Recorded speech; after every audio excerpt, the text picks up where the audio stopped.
সেই রহস্য জাতির কাছে প্রকাশ করতে হবে। অবিলম্বে সেগুলোর সুবিচার এবং নিষ্পত্তি করতে হবে। দেশের মানুষ বিস্মিত। পরিষ্কার বার্তা দিতে চাই, নির্বাচনে যে অনিয়ম হয়েছে, ফলাফল তৈরিতে, ফলাফল ঘোষণায়, প্রিজাইডিং পোলিংরা যখন ব্যালট গণনা করেছেন, সম্প্রচার হচ্ছে একের পর এক ফলাফল। হঠাৎ সম্প্রচার বন্ধ করে কি রহস্যের জাল করে বিরোধী দলীয় অর্থাৎ 11 দলীয় ঐক্যের একের পর এক বিজয়ের বার্তাকে থামিয়ে দেওয়া হয়েছে। সেই রহস্য জাতির কাছে প্রকাশ করতে হবে। যে সমস্ত আসনে অনিয়মের অভিযোগ নির্বাচন কমিশনে দাখিল করা হয়েছে, নির্বাচন কমিশনকে আমরা বলতে চাই, কোন তালবাহানা না করে অবিলম্বে সেগুলোর সুবিচার এবং নিষ্পত্তি করতে হবে। নির্বাচন পরবর্তী সহিংসতায় দেশের মানুষ বিস্মিত।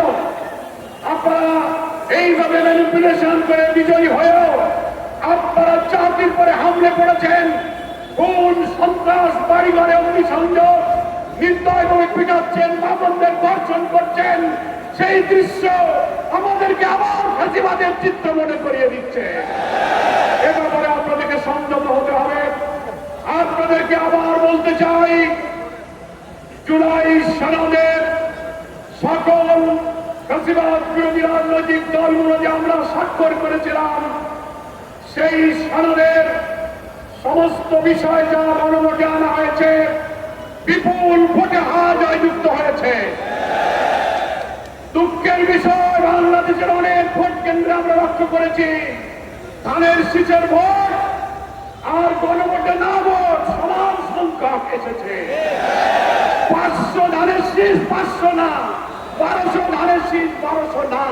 তাতে বোঝা যায় সিন্ডিকেট করে বিএনপি আভ্যন্তরীণ ভাবে গণভোটে না ভোটের পক্ষে তারা ক্যাম্পেইন করেছে। তা না হলে ধানের শীষের ভোট আর নায়ের ভোটের সঙ্গে এক হয়।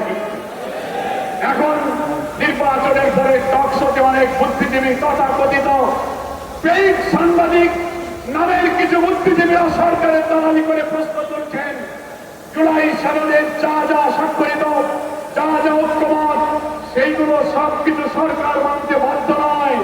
মনে রাখবেন, সংখ্যাগরিষ্ঠতার জোরে যদি আবার ফ্যাসিবাদের মতো এই বিপুল গণভোটে হার জয়যুক্ত হওয়ার পরে জুলাইয়ের রক্তের সাথে বেইমানি করে জুলাই সনদের ভিত্তিতে নতুন বাংলাদেশে বিদ্যমান রাষ্ট্র সংস্কার করে নতুন রাষ্ট্রের কাঠামো তৈরি করা না হয়, আরেকটি জুলাইয়ের তৈরি হবে কিন্তু বলে।